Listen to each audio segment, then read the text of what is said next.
Ladies and gentlemen, welcome back to the show, This is Anykinemedia. We are your hosts. My name is Joseph Subiono. I'm Taylor Vera.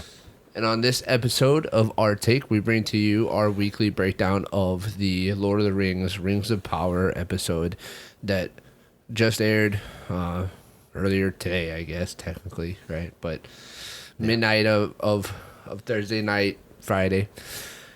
This is the fourth episode of the show. And like we said in the last few videos, we will be doing a breakdown or a reaction to every single episode. We are officially halfway through, right? I believe it's eight episodes for the season, so we're officially halfway through. And I think there's some stuff to talk about. There's some stuff happened in this episode that kind of paints a broader picture for what's going to happen towards the end, and it's pretty exciting. So, with that being said, ladies and gentlemen, we're going to do this in traditional fashion. We are going to talk about it spoiler-free first, let you guys know just a general idea of how the episode went and whether or not you should be watching it. And then we'll give it a score real fast, and then we'll dive into some spoilers and get into the nitty-gritty. But before we do that, we just have a slight little celebration. This is our 70th episode, even though Small celebration. Yeah, even though this isn't, I don't know if there's any significance behind the 70th, the number 70, but there is for 69. Yeah. Which, if you haven't checked out our initial reaction to the open beta early access of Modern Warfare 2, check it out. But we were gifted this by one of our friends. It's from Costco, I believe, right? I don't know if he got it from there, but it's called Angel's Envy. It's from the sellers of Lincoln something. I don't know. I can't read it. But it's a Kentucky bourbon whiskey, and we're going to give it a try. And we'll see how it goes and get a little flavor for this episode. Yeah. So here's to 70th episode of Our Take here on Anykinemedia. I mean, pretty soon we got to think about the big 100. We're coming up on it pretty quick. I mean, channel's only about 6 months old. We're already closing in on 100. So if you guys have any ideas for our 100th episode, let us know. But we'll definitely be bringing something pretty cool and pretty fun. So here's to 70, man, and hopefully a lot more. Cheers. Thank you to you guys. It's not a shot. I was sipping. Just want to make sure we're on the same page. I didn't want to shoot it. No. All right. That's pretty good. Yeah. I mean, yeah, you can definitely taste the wine, but not bad. All right, so spoiler-free review. How you feeling, Taylor? How'd this episode go for you? We literally just watched it. We just finished it and walked upstairs to film. So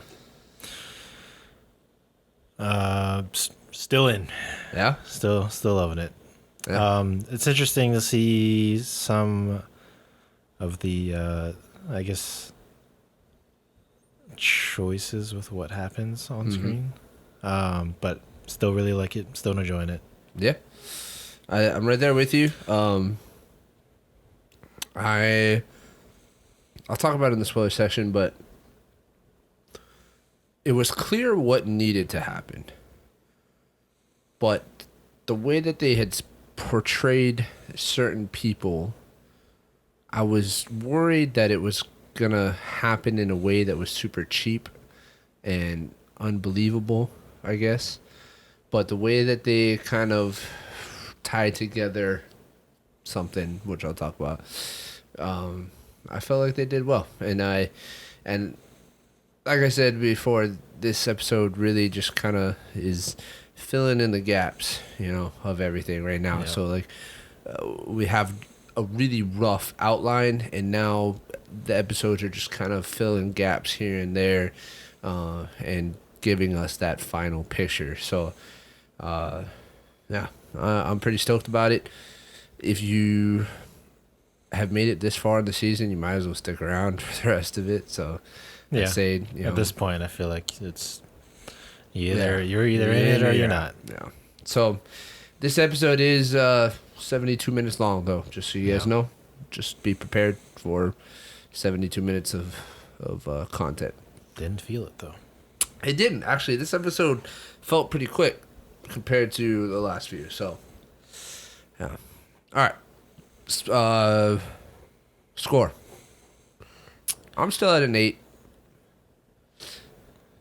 Yeah, I'm just gonna give it an 8.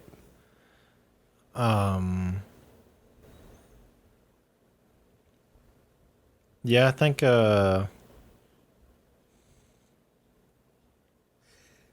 Really, I'm gonna drop to an 8. Yeah, Yeah. yeah. That's still really high, but Still really high. There's a few things that kind of stuck out to me, and maybe it's just because it's still a little early, but we are halfway through, so I don't know. Well, we could kind of talk it out in the spoiler section. So, ladies and gentlemen, if you have not seen the episode yet, still highly recommend you go watch it, experience it in your own right first, and then come back, finish out this video, and we'll talk about some spoilers together. Okay? All right. So, this is your official spoiler alert. Okay. So, I'm going to just kind of throw out something, and you just, let me know if you feel the same way, or maybe you can enlighten me a little bit. But just, I've been wanting a little bit more action from the show. And I don't think that it is necessarily hurting the show too much, especially in the first 3 episodes, because I get it. There's a lot of, groundwork that needs to be laid. There's a lot of storylines that need to be introduced and characters fleshed out. But we haven't really seen anything.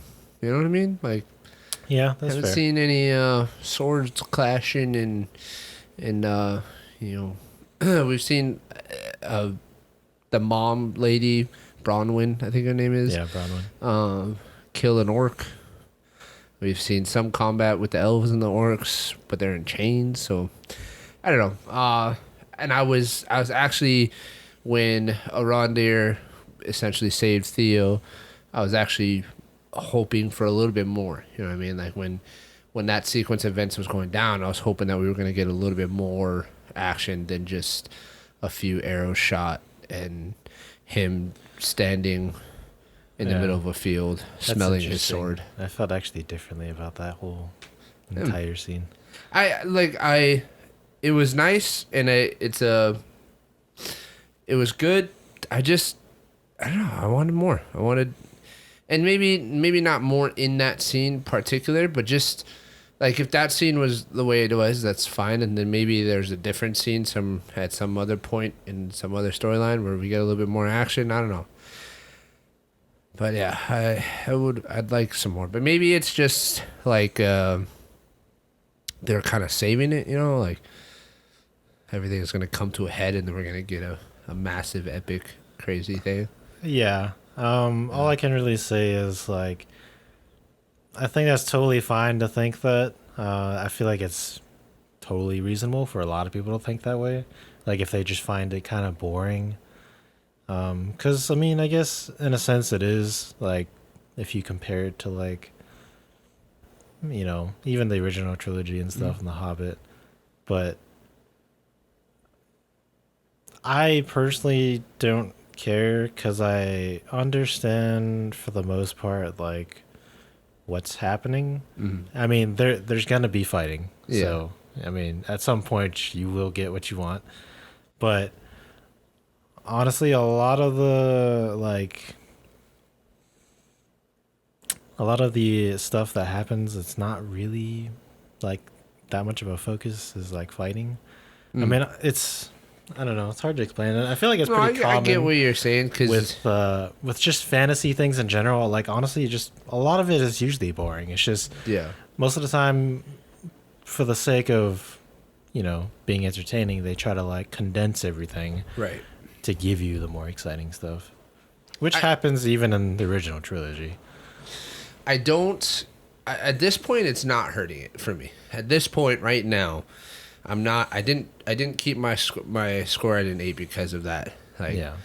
but what I just, it's kind of like I'm saying it now so that hopefully in the future, hopefully not, it doesn't continue to go like this, and then we do get some action, because then I'll, be like, okay, it's all good. But I'm just putting it out there so that,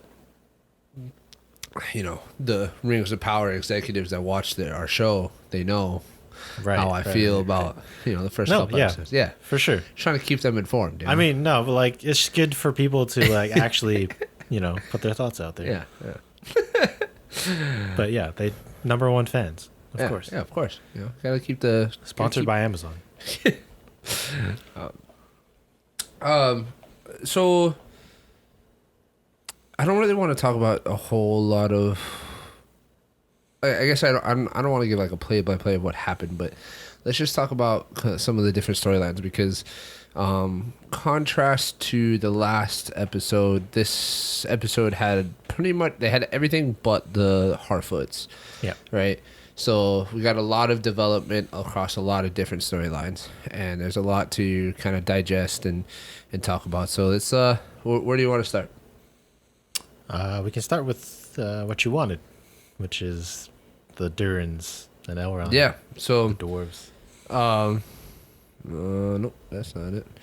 No, there we go. So last episode, I was pretty sad that we didn't get to see any of Elrond and Durin. And in this episode, there was a fair amount, and there's a lot of cool things that happen, and some questions for me. So, first off, in this particular scene, actually, that this screen or this picture comes from,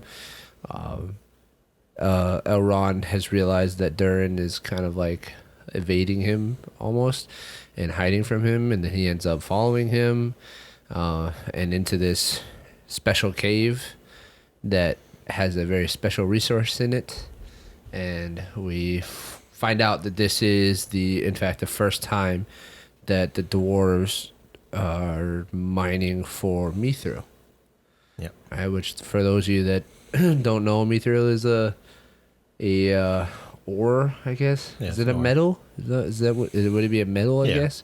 So it's a metal that they found and figured out how to turn into all kinds of different stuff. But mainly, what we know it as is the chainmail that Frodo wears during the Fellowship of the Ring, that saves him from the cave troll's blade. Right? Well, actually, you would know it first as the gift from Thorin to Bilbo. Oh yeah. My bad. Yeah. Who then passes it on to Frodo. Chronologically, yeah. Yeah, chronologically, that would be the way. But yeah, if you didn't watch The Hobbits, then you would know it from Fellowship. So, and then we see, Durin is real protective of this because he realizes that it's a super valuable resource, and I think that this was what was in the box, huh? That his father and him were looking at, or you still think that was the what is it called? The Arkenstone. The Arkenstone. I mean, it's probably. I guess it would make more sense for it to be mithril that was in the box, but I don't know, the way they show it in the show, it didn't look like mithril. Like in this, it looks like it, but when they had that shot of it, like that real short glimpse of it, yeah, it looked a little too shiny. colorful to me. Yeah. But okay, it would make more sense for it to be mithril. A box of mithril. Yeah. Unfortunately, the mining of mithril is apparently super dangerous and super scary, I guess. And they had a collapse in the mine, and some workers got trapped, and luckily all of them survived. But now, I guess his father cut off the mine. So I don't know. I wonder. Yeah, the mithril part. I guess I'm not sure like where that plays into this.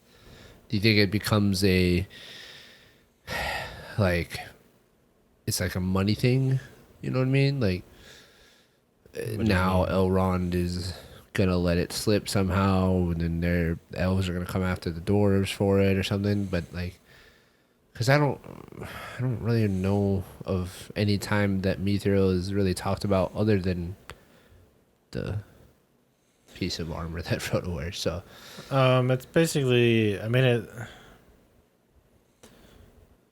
I'm pretty sure that like I don't remember ever seeing anything about like there shouldn't be elves like trying to steal it or anything like that. It ends up being the dwarf, like especially Khazad Doom's like that's their like, what uh they're known for. Or yeah, whatever. Yeah. like I mean, other than like the typical dwarf stuff, like their kingdom specifically is known for Mithril, and Okay. like they end up making all sorts of things.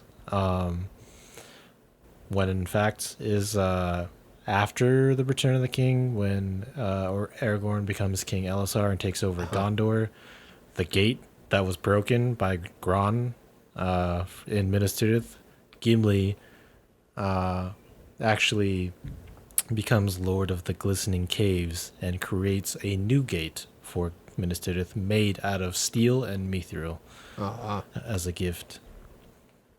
wow. But yeah, so it just kind of becomes their signature like thing. Export or whatever. Yeah. Okay. I mean, I don't think they export a lot of it.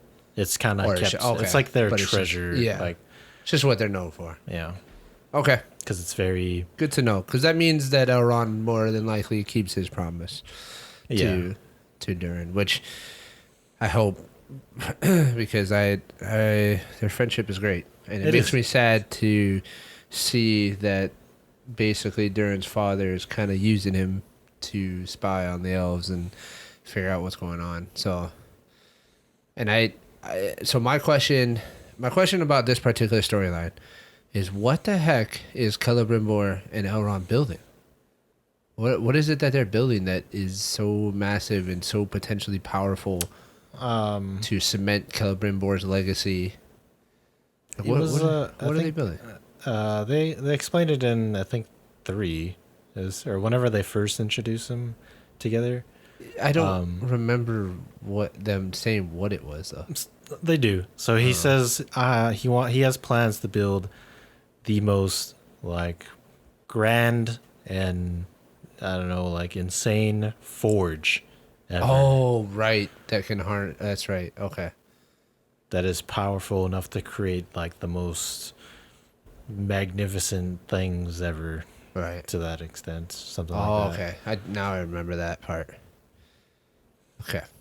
Which I'm guessing is where the rings of power are created. Yes. Oh. Okay. Yeah. All right. All right. So that answers my question. And do you think that Elrond is hiding something from? Because it doesn't seem like Elrond is hiding anything from Durin, No. but apparently Durin and his father are suspect of Elrond and the elves.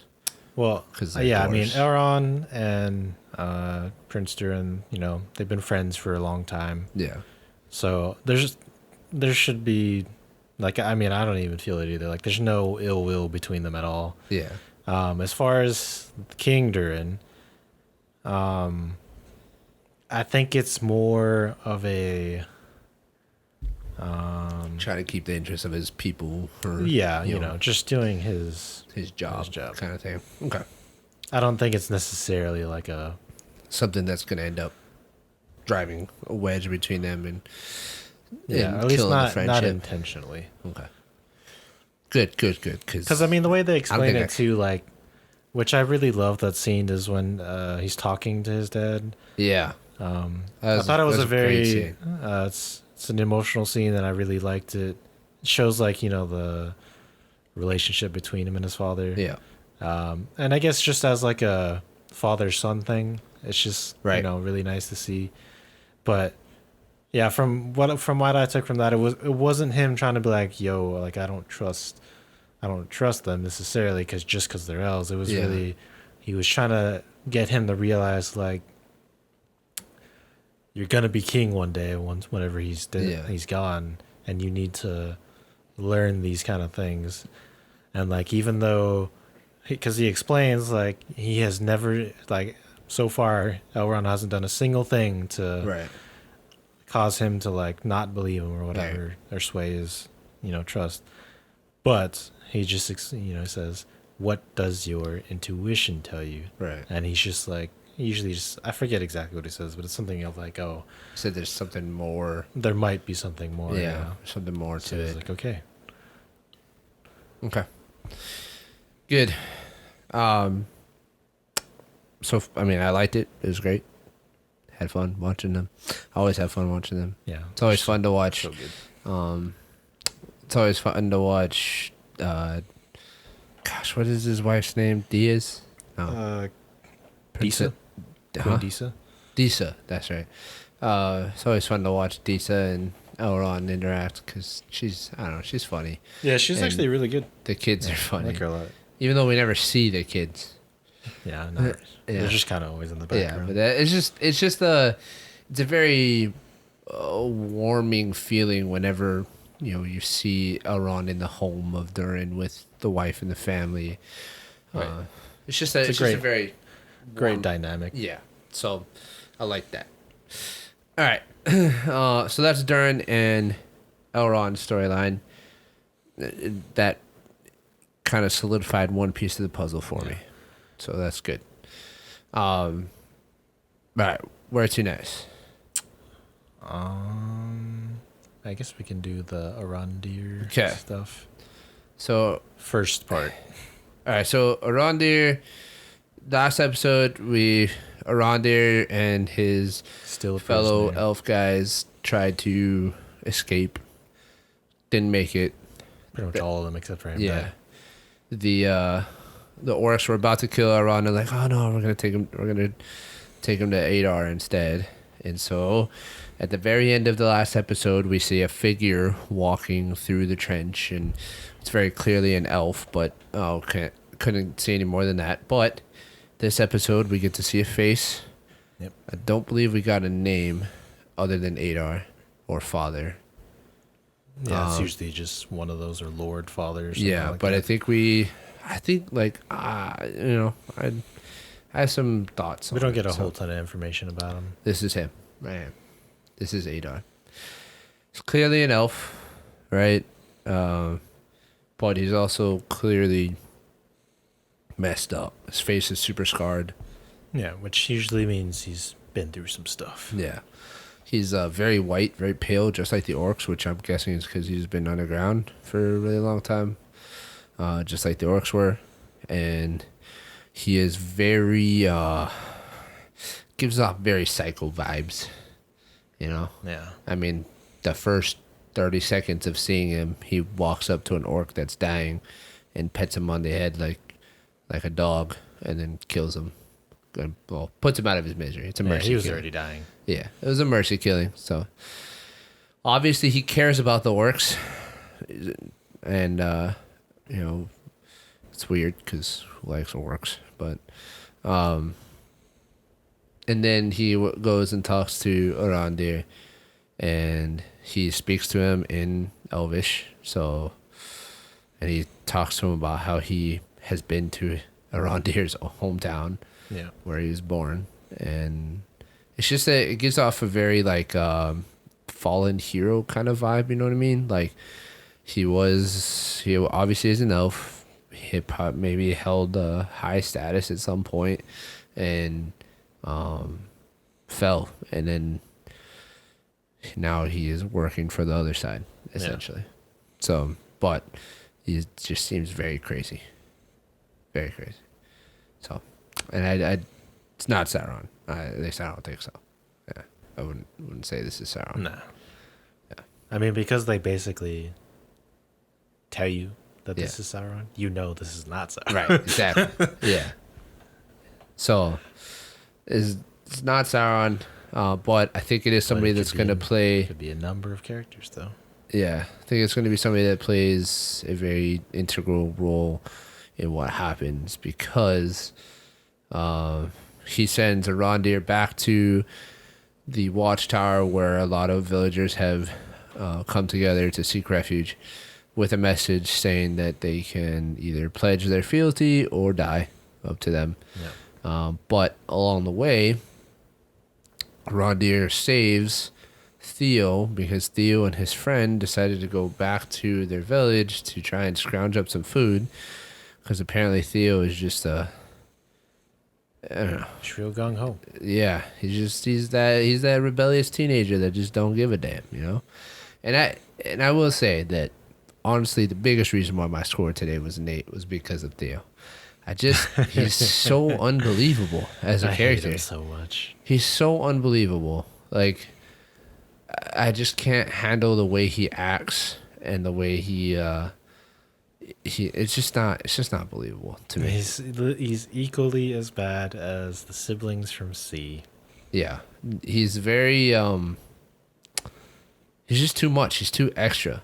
Like, I get it. He doesn't have a dad and he's freaking an angry teenager, but he's just too much. Like, he just went too far. Yeah. So he ends up getting in trouble because an orc found him, slices his leg, you know, and now he can't really escape because the orcs are looking for. I swear. I don't think you got one. I swear I did. Man. Well, they're looking for the hilt of the blade, Which we saw, like... episode 1. Yeah. It was episode 1 because Theo, the boy in the bottom right corner, found it in, like, under the house of this guy on the left and took it for himself. He had no idea what it was. We can clearly tell it's some kind of evil blade. And then he's had it with him. So he took it with him for protection when he went into the town, even though it's literally just a hilt. Like, there's not really anything you can do with it. But when the orc does attack him, he, like, it's weird, but he, like, takes the hilt of the sword and, like, pushes it into his forearm. Yeah. So that makes him bleed, and then the sword appears. It's like a sword that requires blood to come. So typical evil kind of stuff. Yeah, very evil stuff. And then he, gets away. And I don't know. That's the scene that I was talking about earlier, where they're running through the woods. Rondir catches an arrow out of midair, which was pretty dope. Not gonna lie. Just elves doing elves things. Yeah. And he saves him. And then we get this scene right here between the old man and the boy, and the old man kind of illuminates a little bit more on what that sword is. And I don't know anything about the sword in particular, but I have an idea of what it may do. And so the old man says that basically, like, it's like a power. It's like whoever holds the sword has power, right? Yeah. And it makes them powerful, but that it's obviously evil and is tied to Morgoth and Sauron. So I'm guessing that, like, when you use the sword, it turns you into, like, I don't know, ring wraith or something. Not a ring wraith, but, like, you know what I mean? Like, turns you into, like, I don't know how to explain it. You know what I mean? Yeah, I mean, like, I kind of understand what you're trying to say. like Just when you- like a... when you use it, it just kind of gives you powers. Kind of like how Jane Foster was able to use Mjolnir, but when she didn't have it, she was normal. You know what I mean? So I don't know if that's what it does, or if it's literally just a sword. But to be fair, I actually don't really know a whole lot about that sword specifically. So I can't really say a whole lot about it. It's just, but it is an interesting thing that's in the show. yeah, I can't. The thing is, I was like, I don't really know any particular character that wields anything like this. So, well, I think this. I mean, obviously, Adar is looking for it, and Right. There's a very specific line in the conversation between him and Arondir about how he says that he's not a god, because he wants to change the world, or he wants to like make a new world, but he's not a god. And then he says, "Not yet." Yeah. And then, you know, the orcs make a big deal about finding the hilt. So I guess the hilt does something to give Adar the power to become a god, essentially. I feel like it's really more of like a relic that can be used to I guess not persuade, but show what's it called? Like worthiness. Like so if Mjolnir. you're able to what was that? So like Mjolnir. I mean, yes, but I'm like Thor. He's already a god. This guy's not. So like I'm saying, like because he's not, if he's able to harness the power of the sword, maybe he can use that to get Morgoth to give him, you know, like God level power. yeah, powers. Okay.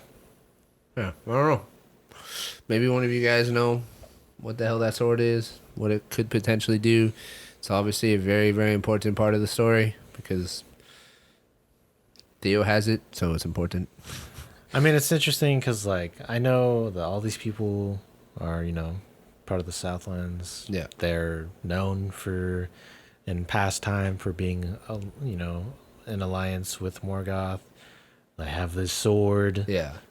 So it kind of hints at, like, some interesting, like, I guess, theories of what could happen. Well, I mean, obviously, the vibe that I got from this conversation with the old man is that the old man kind of still aligns.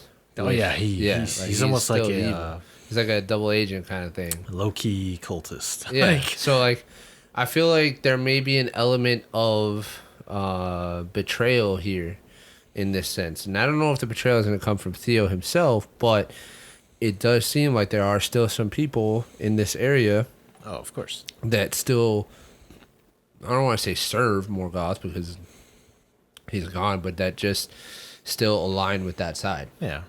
I wouldn't be, Yeah. wouldn't doubt it. Especially once they get given the Right. ultimatum of pledge your allegiance or die. Yeah. And I'm sure they'd be like, Okay. you got it. Yeah. Yeah. So that's pretty much the end of that storyline. Well, not the end, but I do want to kind of- say the whole Arondir thing, saving them, I didn't like any of it. you didn't like any of it at No. all. I didn't like the slow-mo action scenes. None of that. Thought it was horrible. I don't even know why. Like, I understand that he got released by Adar and stuff, but like, where'd you get all this kit, bro? Yeah.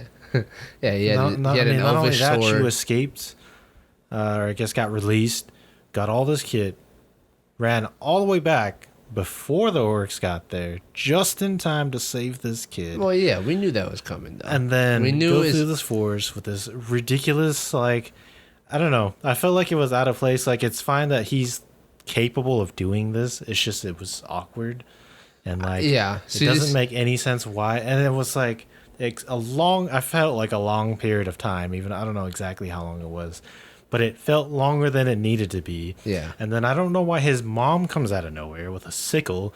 Like, I get that you're looking for your son, but like, what are you gonna do? Yeah. Like, there's a whole bunch of orcs there. And, like, come on. And then for you to, again, coincidentally get there right in time for all these orcs to start chasing you. And then just stand in the middle of a field smelling your sword. Yeah, stand in the field with the sun. Like, I get it, the whole sun thing. Yeah. And they couldn't have do picked this a better pose. pose. Like, It's literally just smelling a sword. I will say, hey, he didn't have infinite arrows like Legolas. Yeah, that's true. He actually. So that's kind of, good, I Good. guess. I didn't mind the scene. Like I said, I didn't mind the scene. I was hoping for more. I don't think that slow motion was the play. Like, I think a lot of my favorite scenes from the original trilogy are there's a lot of montage scenes of like orcs and stuff running through trees and stuff. You know what I mean? Yeah.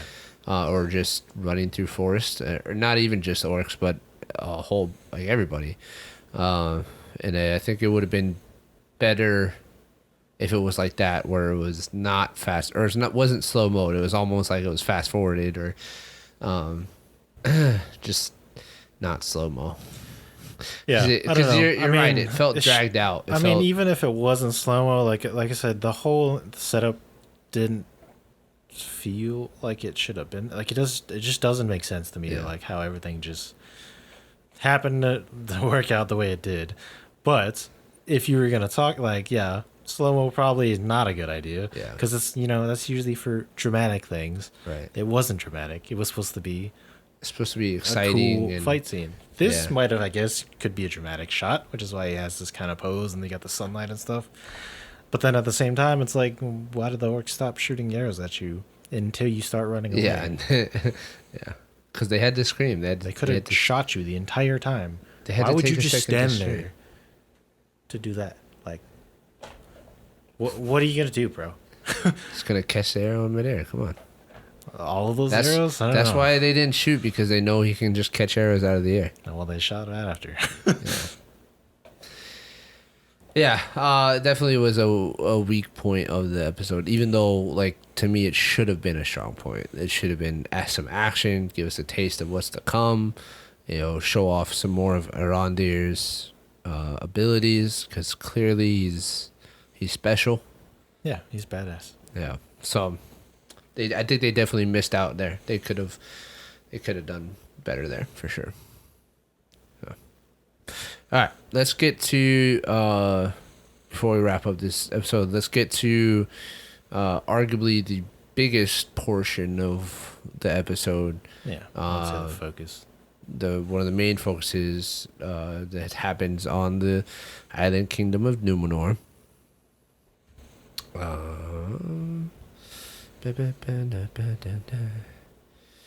So Galadriel is still there. She's still trying to get to Middle Earth to go and save the Southlands. And there's some questions answered and some story developments. Like, for one, the queen's father that was supplanted for her, right? We hear it many times that the king is still alive, but that he just hasn't been seen. Yeah, and we find out that he's just sick and just put up in the tower, basically. And at first, this is what I was talking about in the spoiler-free episode, or not spoiler-free portion. That at first, all Galadriel wants is for Numenor to help her go save the Southlands, right? And obviously the Southlands ain't going to survive without Numenor. And obviously at some point Isildur has to go that way, right? Because at some point he's got to become king over there. Yeah. So I was curious how they were going to go about, like, going from Island Numenor being like, nope, we're not getting involved in this. Like, the queen's like, nope, we're not doing that. You're going to leave. Get out of here. We don't want you anymore. To, going and helping. So, and I was afraid that it was going to be some cheap, stupid story plot device or whatever. But I actually really like the way that they did it.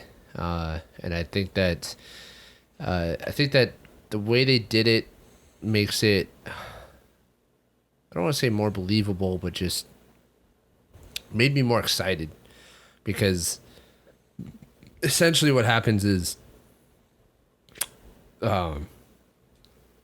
freaking Numenor has a seeing stone, has a Palantir.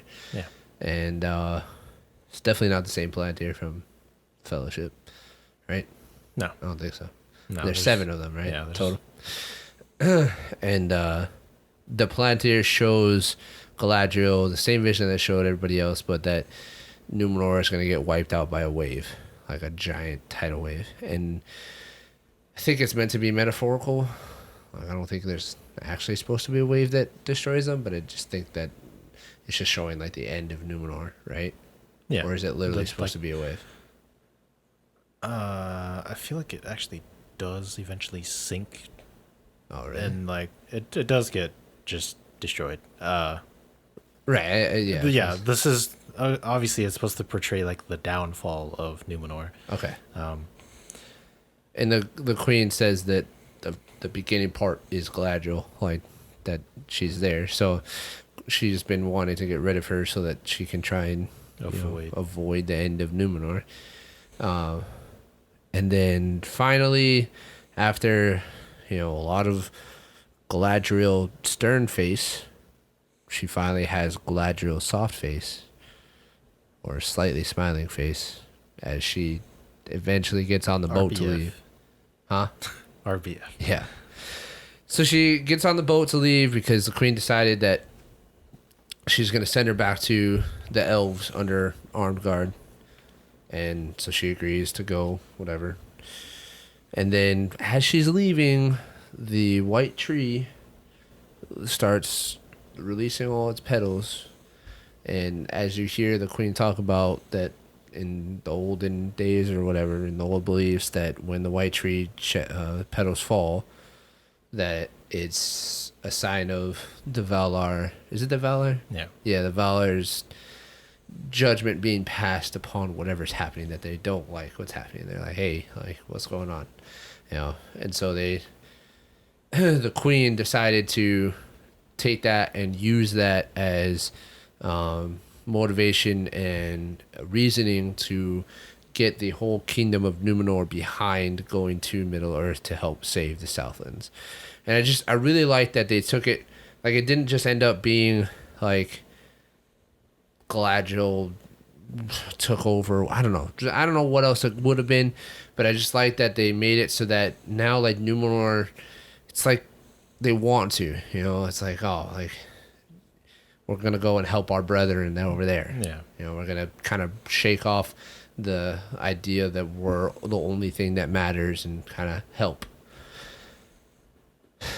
And obviously it means we're going to get some kind of battle, so I'm excited. Yeah, in the future, yeah. It'll be very exciting. Yeah. The thing about this entire portion of this episode is it's great, yet I hate it at the same time, because, like, it was like the whole thing with the petals falling and stuff, right? I know we like overuse this word, but to me it's like a beautiful, like, message that gets, like, passed. But at the same time, it doesn't make any sense to me that she feels the way she does. Yeah, so I can see what you're saying, but I actually believe it. I think that she is, because she said that she was chosen to rule in her father's stead, and she just strikes me as the kind of person that just wants to do what's best for her people, and for her people to prosper as much as possible. And for a long time, that meant, shut themselves off from the outside world, and focus on themselves, and try to build up Numenor as much as possible. And now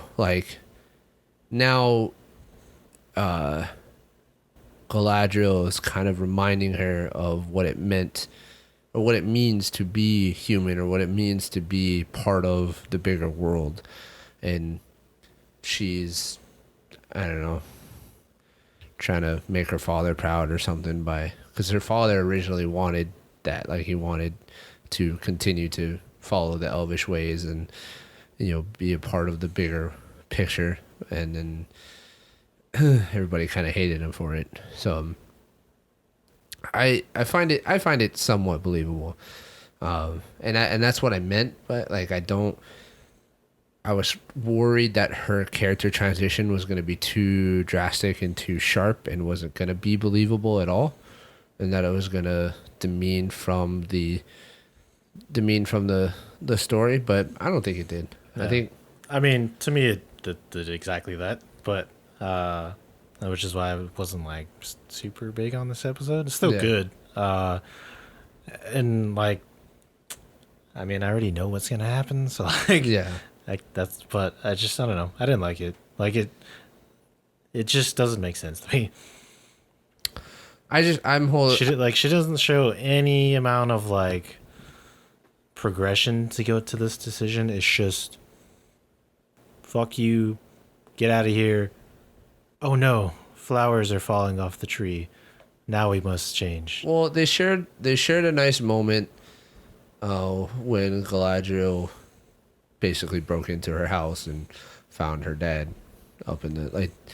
That was definitely a moment where they had this exchange of truths, right?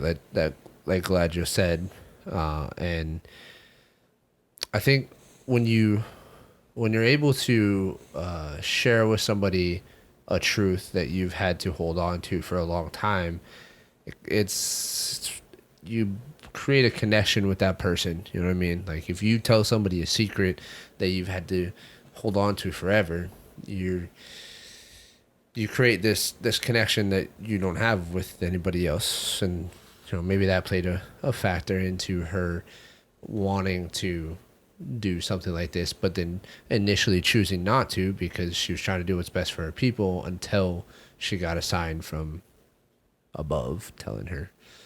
You know what I mean? Does that make sense? Yeah, but it still doesn't explain why, like, her, I guess, like, allegiance, like, completely shifts. And on top of that, like, her people, too, like, all of them literally just flip. And Yeah, like, they're a flock.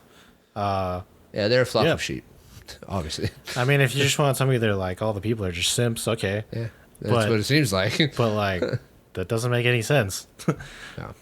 Well, maybe we'll see in the future episodes that while it looks like everybody's kind of on board and like, yeah, let's go save the Southlands, maybe there are a lot of people that are like, I don't know. Maybe, I mean, like I said, I know what happens, so.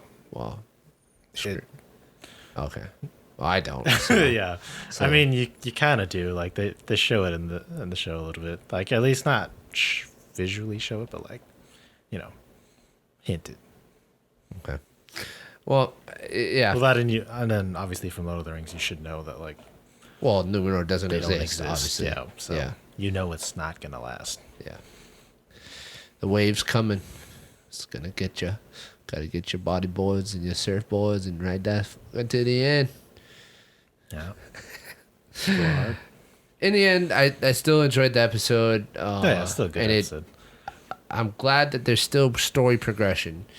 I was worried that this series was just going to kind of stall. It was just kind of drag on in the middle, and then we were just going to get like a dump of stuff at the end to try and save it. You know what I mean? Yeah. So I'm glad that things are still progressing and pushing forward, and I still got a sense of excitement during this episode. Just good. Being like, oh, all right, ready for more. Like, let's see the next one. I'm ready for the next episode. Let's move on to the next one. So hopefully, ladies and gentlemen, that's how you guys felt. Hopefully you guys are still enjoying the show and are looking forward to what happens and hopefully seeing Galadriel. And I want to see Halbrand, bro. I want to see Halbrand, like, just throw all caution to the wind and just be like, you know what? Screw it. I'm going to go take my kingdom back and just start wrecking people. I am excited to see what future holds for Halbrand. Yeah. Is that something you know? Like, is that something you know? He's not a character that you know. He's not a real, like, he's created. Okay. All right. But he himself being Halbrand, even though he wasn't an original character, can turn into somebody. If that makes sense. Like, there's characters that we know that we don't know who they are. We just know them as their, like, final form, if that's a good way of saying it. I didn't realize there's Pokemon evolutions in this. Dragon Ball Z. All right. Well, I guess those questions will be answered for me next week or a couple weeks after that. I have no idea when it'll be answered. But. Hopefully they will be answered. Ladies and gentlemen, what did you think of the episode 4? Did you enjoy it? What were your issues or what were the things that you liked? Please let us know down in the comments below. Thank you guys for being here. Please check out our social media. You can find us at Anykinemedia Cast on Instagram and Twitter. Please like, subscribe, share with a friend, comment, and we'll catch you guys in the next episode. The sea is always right.